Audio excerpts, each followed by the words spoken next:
Thanks for joining us in the last session. How many of you guys were able to attend Omer and Jose's session about the trust platform? So you guys have a good understanding of what the starter pack is and the custom policies, I'm assuming. Cool. So anytime we are approaching a customer with an identity problem or a solution, like they don't really care too much about what we use underneath the hood.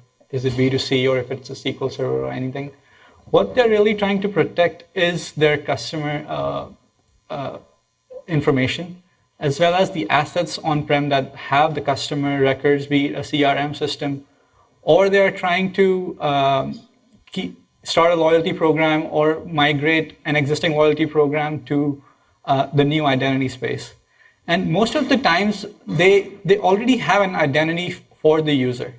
It's not the email, but it could be an email, but it's mostly the membership ID or a frequent flyer ID or like a grocery store ID. Like from a grocery store to an airline, mostly they want to attract the customers so that even when you do get a similar product at a competitor's website, since you have a status with one company, you would rather choose that particular brand with which you have a status. And like some of the scenarios that I will go over today will help you enable those scenarios which the business cares about. One of them being allowing dual sign-ins. What dual sign-in means is, let's say you are, your customer is a big airline company which has a frequent flyer number, as well as they have an email-based sign-in, or a grocery store which has a phone number, or any other customer that has a dual identity in the system. Like this flow, what it allows you to do is like register a user with the normal flows that you have, your email sign-up, where you can make sure that the customer is unique in the system, where email address is already the primary index. But usually the flow is customer signs up, now they are part, you have their email address, now you want to provision it in your CRM system. And the CRM system will give them the frequent flyer ID or the membership ID. And now you would want the user to be able to sign in with both. And you see this pattern very commonly with airlines, where you can sign in with your ID or your email. And just with a small change in the starter pack that we saw today, like what I want to show you is like not just the standard stuff that we publish, but the platform's capability in general, that it gives you the building blocks to modify like tiny things in the policy, which enables you to like do really cool stuff. So like in the starter pack that you saw from Omer, if you just change this one line, called operating mode equal to username, this enables you to sign up with email, but sign in with both email as well as a username. So at the time of account creation, you got an email-based ID, and after you signed up, the CRM provisioned the user, and then using a backend call, you post or put on the user, where you put in the username field as well, with this value or any value, and now your user has dual sign-ins. Does that make sense to you guys? Do you have any questions? Maybe we have a question in the back. Yeah. This one? So I guess my question is a bit broader. The setting.operating mode, it's probably a set of larger enumeration. What are the other values that you can? It's only two, actually, email and username. Username is a string, so it can be any string. Okay. And email is a standard email. Okay. Apart from seeing the example here, is it documented anywhere at all? Yeah, so as part of the starter pack, you get the XSD as well, which has all the possible combinations and the whole schema of the XML. Yeah. Let me show you this.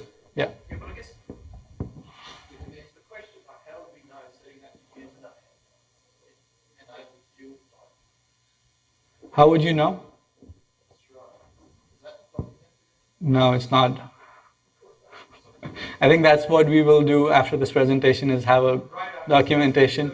And also this presentation is like what I discovered this very recently, like a month ago. And because a customer wanted to have this, and so I was investigating, and with our team's help, we were able to get this going. Yeah. So that would just be that today, your best bet is to go crawling through that XSD, which is a terrible way to do it.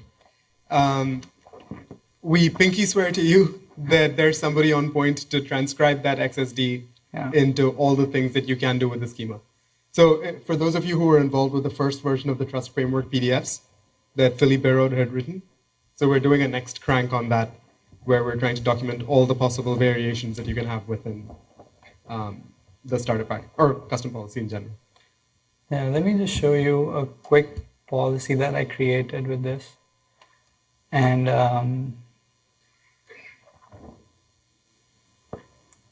it's not looking really good. Thank you. Just so I'm clear, so you still require 2 technical profiles, one to sign in with an email address and one to sign in with a username, or No, it handles so both? the technical profile is the same. When you are read using the user ID, because the username is free form, and email is also a username. So that's why you're kind of like using one profile to read email as well as string. Yeah. So pardon my CSS here, but this is a sample HTML that I created where like I'm signing up the Contoso membership with email.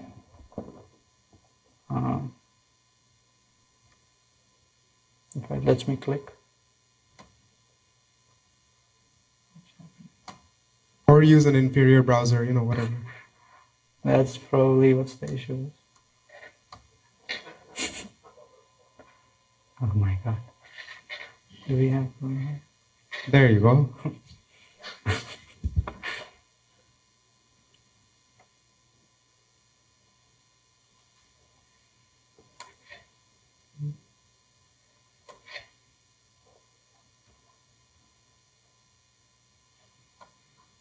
There it is. And this dropdown is also, I know there's a limitation today where the phone number is not exposed, and I know a few of you guys have asked for it. So in order to work around that, like this whole dropdown list, as well as the phone number field that I'm using here is my own custom attribute. And this will help me enable another thing that I'm going to show you next is a custom MFA. So I'm here using similarly to what Yoel was showing, and Omer showed it as well. The claims provider section allows you to specify a technical profile. And in the technical profile, you can configure a claims exchange which can be invoked in your policy using REST API. So using that, you can replace B2C's MFA with your own MFA solution. And using that, if you have a solution that allows you to do authenticator, app sign-in, or other forms of MFA, we are running into this one customer who doesn't want to spend money on users that they classify as low outcome or low potential. So they don't want, even though they might be risky, they only want to send them like email-based MFA. Now, like they understand that email is not an MFA or it's not a second factor, but they're still okay with it because those users don't really have that much impact to the business. So for those users, you can choose to send them an email-based verification code, whereas like spending whatever cents on an SMS. Or in a flight where you do not have access to a network, but you do have access to a Wi-Fi enabled device, you can still use that as an option. So that is why I'm collecting here what is the preferred MFA for this user.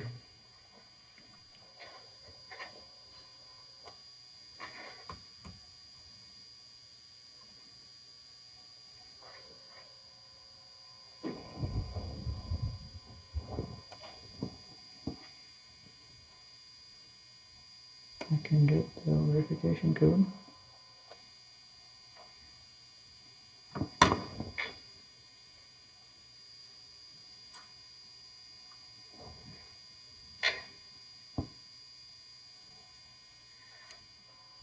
Do we have internet in this room?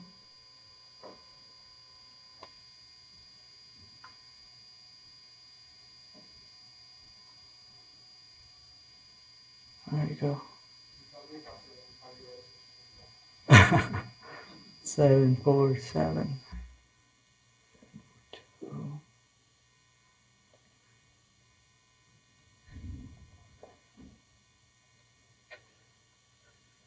So this would be your typical user flow.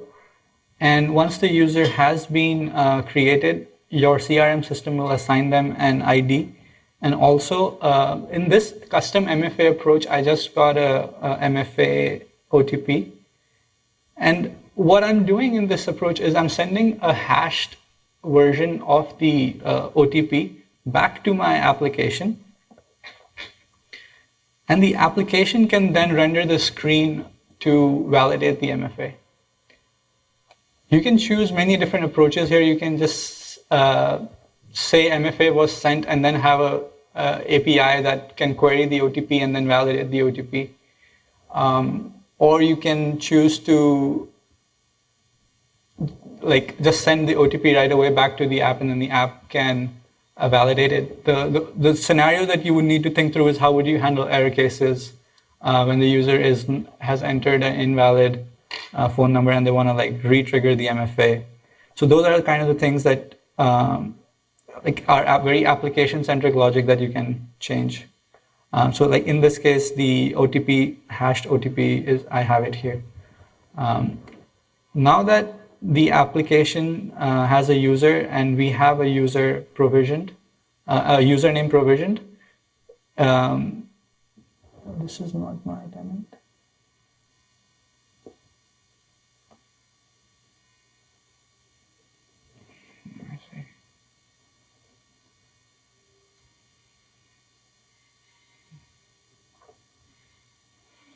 For the user that I just got, if I take this ID,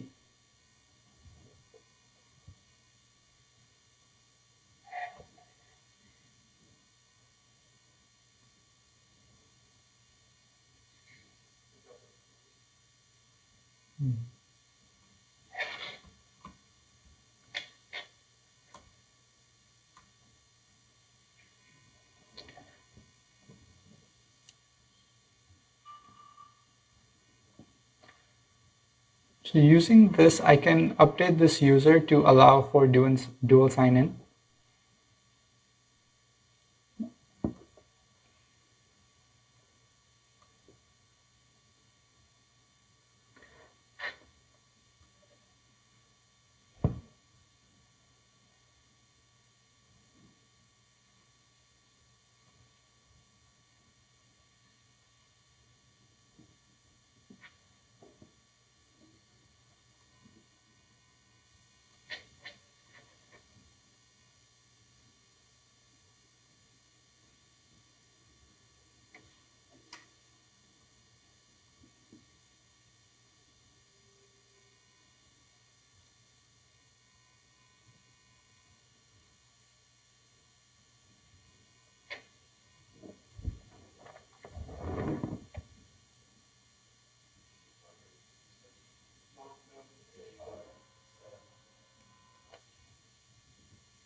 It doesn't like the extra code. Sorry.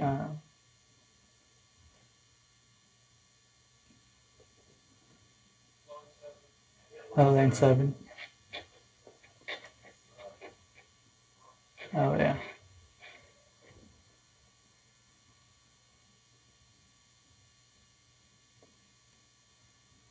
Yeah, you don't need this.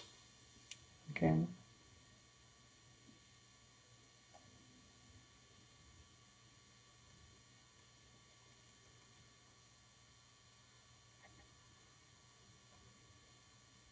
Yeah, this looks more like it. Thank you. So now if I get this user, even though this hasn't completed, it has completed. You see that the sign-in names have 2 values. And if I were to go back, and try to sign in a browser. I can use my new username and the old password.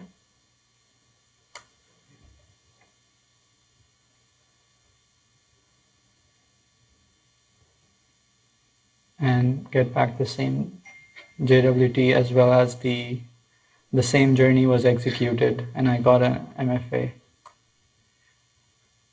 So it's the same ID. So these are like the kind of things that you can, using the platform, it provides you a lot of flexibility to modify the user journey, to even call. So one of our customers, they don't want to invoke MFA every time.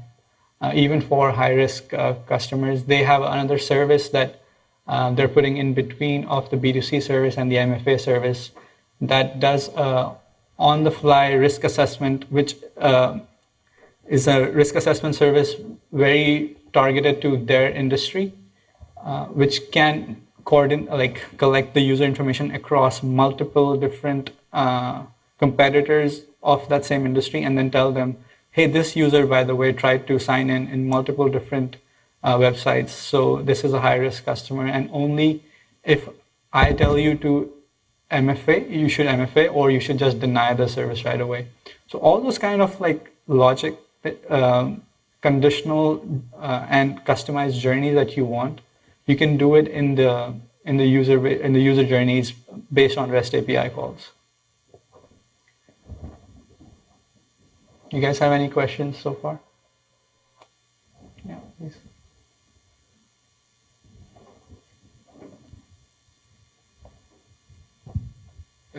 I have a particular scenario here where you have two attributes pictured with, you have not a username, but an ID and an ID type, like your ID for the country. Yeah. You know? What would be the solution? Would be a third attribute, combining them and use it like a username, or you can use both of them as a username. To clarify your scenario, just that I think we're understanding it correctly, it's that you have a potential to have multiple usernames that are, or the username is determined at runtime based on where the user is coming from. So if they're coming in from a kiosk, it's one username, but if they're coming from a mobile app, it's another username. No, I mean, you have two. It's like having two attributes to define a username: the ID type and a number. Yeah. So but is it static? Is it like, does it change over time, those attributes, or is it constant? No, it won't change. But I want to know if the correct solution would be to have a third attribute that combines both, or there's a different solution for this. Yeah, like when you are provisioning the user, when you are writing the other sign-in name, that's your logic to figure out if it's the first attribute plus the second attribute, or second attribute plus attribute. And whatever the appended string is, you can just put it as a sign-in name. So since it's static, you only have to do it once. And then from that point onwards, the user will have two user sign-in. Does that make But sense? a sleight of hand that would really, really help is just being able to use JavaScript and append or concatenate what the ID type is, and then submitting one username across. It's something that we're working on allowing across the board. Yeah. But yeah, that way you could very trivially say username underscore driver's license, or make it unique.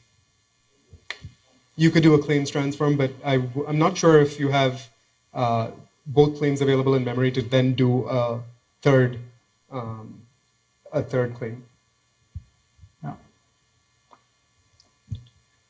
And speaking of in-memory claims, like the P, sure. I was just wondering if you can add a second username or second email address or more, and or even an OpenID Connect provider, for example, or more. So like, are you talking about federated logins where you can log in with multiple different accounts? Actually, that is my next topic.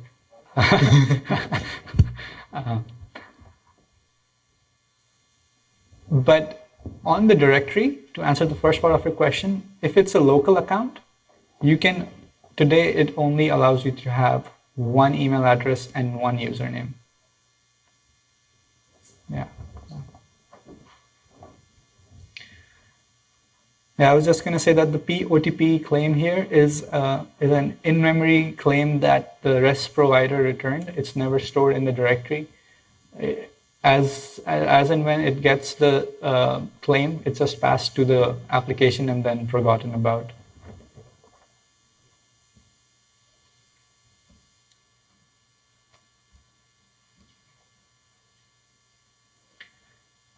And this is like how you would localize the strings like I have here, which we're mentioning the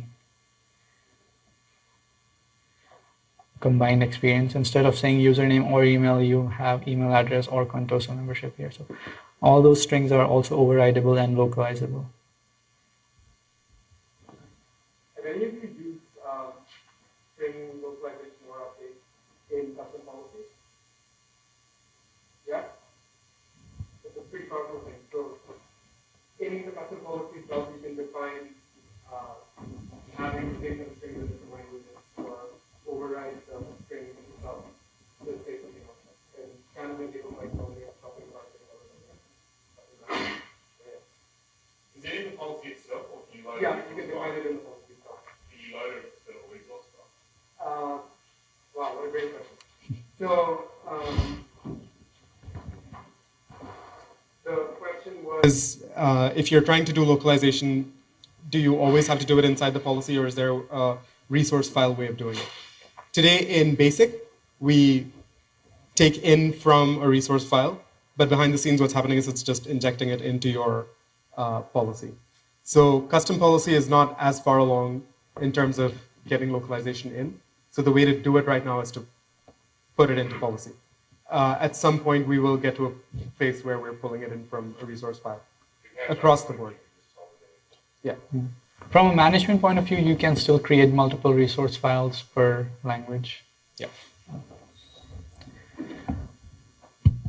So one of the topics that was touched today in the identity experience intro was the ability to write an AllSec ID, which allows you to enable logins from a different identity provider that you trust into your same local account. So in that example, the idea was that you sign in with a local account and you see the option, because the customer is trying to, or the company is trying to promote going passwordless for all its users. So they want to get rid of managing all the passwords. So they show you an option saying, link my account to social media. And then once you click that, a B2C journey is invoked and the user is presented with a security screen saying, you are trying to perform a critical transaction, enter your OTP.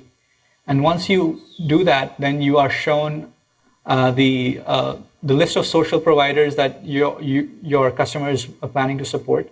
And then you enter let's say you choose Facebook, you enter your Facebook credentials, and now your Facebook account is linked to your local B2C account. And from this point onwards, your Facebook can be your primary identity. So you can forget about your local, and both those identities are treated equally in B2C. That solution is great, but like the current implementation today has a tiny downside that you can link one social account to a local account. And the path to link is from local to social. But a lot of the times what we have seen is like when you enable a social sign-in, customers mindlessly just click on the social button right away because they're more familiar with it. They don't remember the passwords for your website. And if they try a few times, they can't remember their password. They would just hit Facebook or Google or whatever is shown on the screen. And at that point of time, like a new object is created, a new identity is created in the B2C system. But as an application owner, you still have the flexibility to link it back to the old account that they had. Because that's what really matters. You don't really care about the B2C identity, but you care about your CRM identity which has your account number in case you're a utility company or a frequent flyer number or anything like that. So what this allows you to do is once you have created the social user, you can ask them, hey, did you already have an account with our system? Because we see all those attributes are blanked out. And if they say you do, you can invoke a sign-in journey where they enter their username password of the local account that they had. And once that succeeds, you will get back an object which has all, you'll get back a JOT which has all their claims. Now you can map those claims into the social sign-in. So your social sign-in is at parity with the local account. And using that way, you can also update the local account to keep track of all its children. So the local account here has had the Contoso membership ID equals to 1. Facebook user comes in, he did not recognize that he already had that account.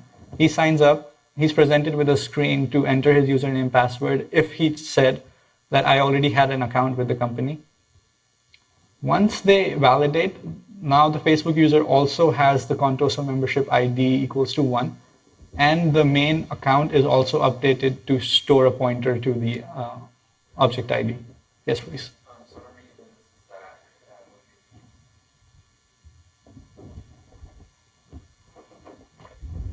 What I'm seeing in this scenario is that when we're introducing social accounts, that we're still creating user accounts in the directory for Facebook user and Google user. We're just linking them all back to the local identity user. Is that correct? Yeah. Because you could do it preemptively in the policy itself, but you do not have a way to validate that, did I really own that account? If I created an account with billgates@microsoft.com in a system, and you did not verify my email, now if I say that I am billgates.com, like there is no way for you to validate if Facebook is telling you that my account is billgates.com. Like there is no ownership of the account ever established. So using this way, like you are asking them for the credentials, and only if they have the credentials are you linking the two accounts. Okay. Yeah.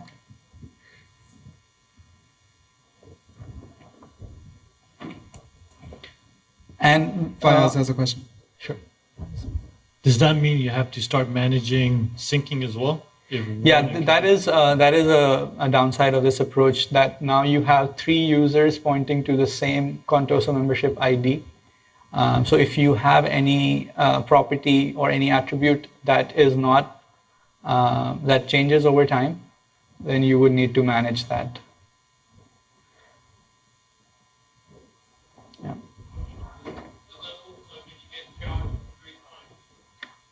You would be charged 3 into $0.0001.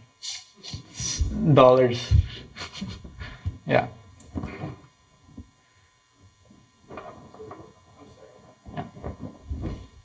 What exactly would be the downside of, say, we have our local user already in the directory, and then the user hits a sign-in page, and they have the Facebook account, and they just click Facebook, and we have a step on our user journey to see the email from the Facebook user. If it matches what's in the store for our user, just go ahead and log them in. From what I hear from you is that we don't really trust that Facebook's giving us that email back correctly. Like even we know that Facebook's doing. I guess it's. I could see that for maybe any other IDP when we don't maybe have so much trust, but we're relying on the trust that Facebook's done the email verification for that user, and that's kind of the gray area. But if we can accept that the federating IDP is authenticating, is doing a trust for that email address, then we could go through and skip that whole storing another user and just pass that email into the. You could. The other case that you need to think about is that my identity in Facebook could be different than my identity that I had in your system. So I might have used my spam account to create, or like usually people have multiple emails, so they might be, with your company, they might have chosen a Gmail account, whereas on Facebook it might be Outlook. But you still want to map it back to the same Contoso membership ID. That's why having the prompt on the user saying, hey, did you already have an account with us is helpful. Got it. But if you choose to, you can skip it as well. Got it. Yeah.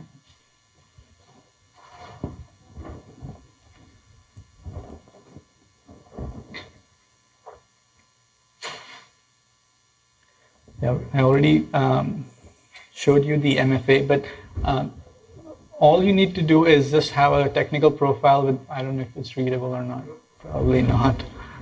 Yeah, but we'll publish more readable slides when we publish it on the partner website.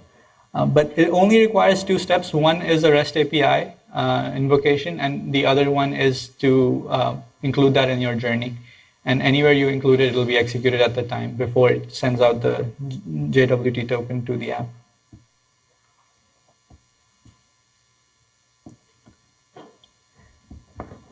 So this is the crux of what I had. If you have any questions, please feel free to ask.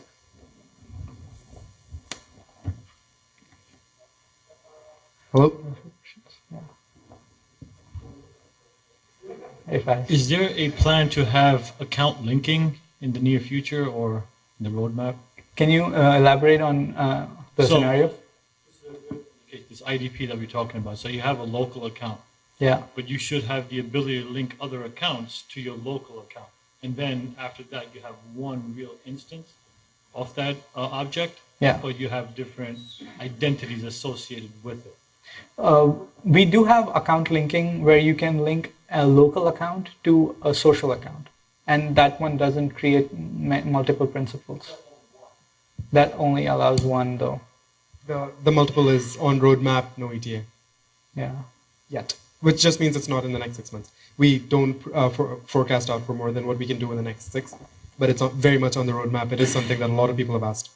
A lot of the things we describe here in our GTP deployment practices sessions is less to do with what's in the feature, what's coming into the feature set, but more hacks and tricks and things you can do with what's there to get your customers unblocked. So think about it, and that's kind of how we go about these.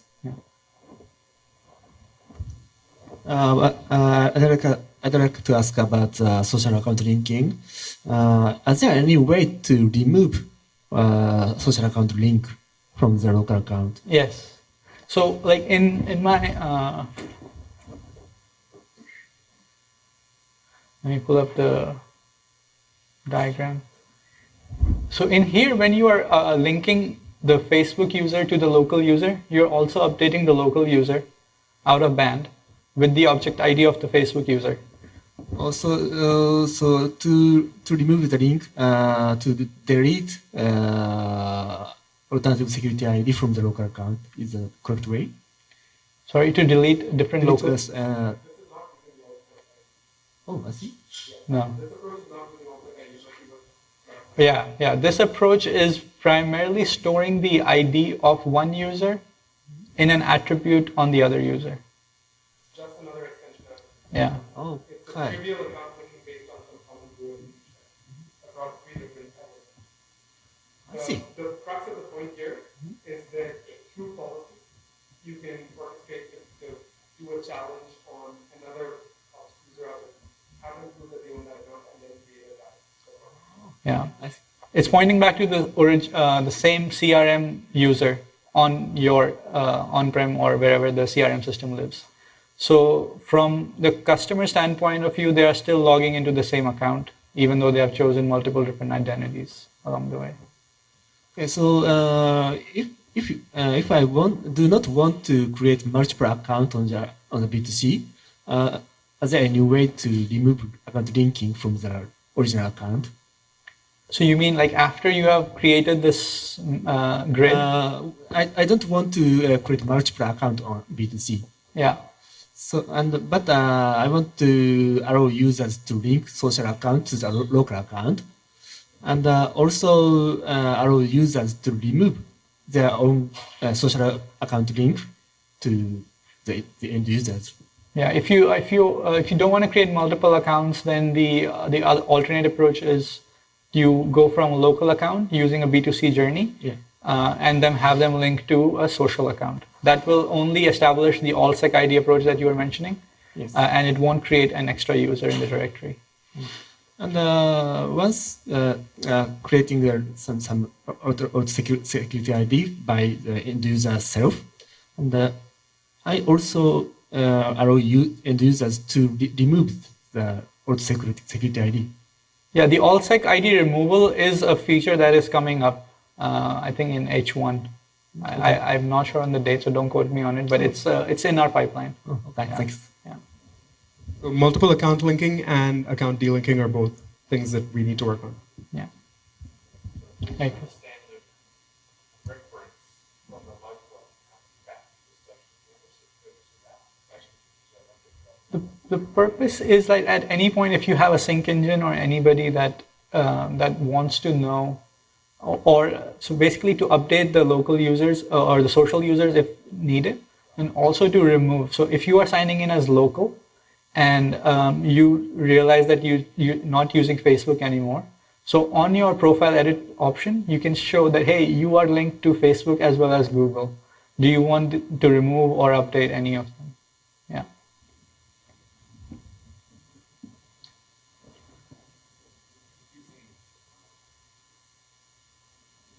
I'm exploring briefly into linking and social identities using, I know using the alternative security ID method, we can have the scenario I talked earlier about logging in with a user and automatically finding the existing local user. Can we have that with this method of storing the attribute in a different, storing the Facebook ID as another attribute for the user? Like how can we build that into the policy? So just to repeat the question so that I understand correctly, is that you're asking if I'm going from a social user to a local user, can I have the social ID be mapped to the local ID? So if I'm a social user coming in and I already have an existing local account, Okay. how do I understand that we link the accounts by storing the Facebook ID as an attribute for the local account users. So we're extending out, do an extended attribute. How exactly are we looking that up in our directory? Is that an orchestration step that looks? Oh, yeah. So when you get back a token for your app, it has the ID on it. So when you get back a token, so now that let's say you signed in using Facebook, you will get a token which will have this object ID here. And this is the principal ID of this user in the directory. And that's what you are storing on the local user. And it can be a dictionary. I was saying, so how do we look up? So Facebook user comes in, how do we look up the local user off of our Facebook user that's signed in? So I understand that the account that's been linked, but is there a way that we can look up the local user by just an attribute that's stored in it, and not by the object so ID? like, okay. yeah, you can. In this example, I'm only maintaining basically a dictionary, a JSON serialized dictionary on the local user, Okay. which is pointing to the user ID and the IDP, basically a user ID : Facebook format on the local user. But if you choose to, you can also store like a dictionary on the Facebook user saying that I am also linked to this one. So you have a two-way pointer. Okay, that way. got it. Got it. Thank you. Yeah.